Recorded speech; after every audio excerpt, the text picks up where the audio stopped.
Hivi unajua Mungu anaweza akawa na kupenda sana.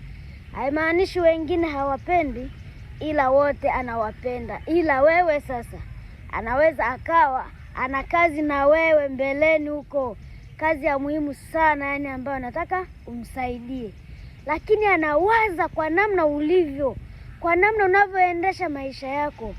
Hivi akikupa tu gari au akikupa pesa, si ndo anakupoteza kabisa?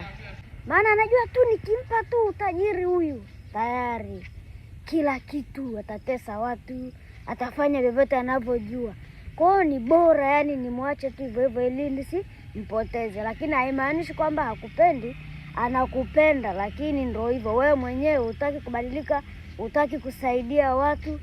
Wewe umeshajiona wewe Mungu mtu hapa duniani, ijapo hauna kitu. Sasa je, akikupa, si ndo kabisa yani amekupoteza.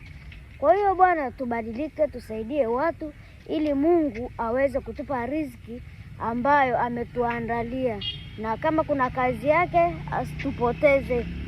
Maana tuweze kwenda kufanya kazi yake vizuri, maana anajua kabisa akikupa tu anakupoteza, na kazi aliyokuitia hapa duniani hautoifanya, utakuwa umepotelea huko.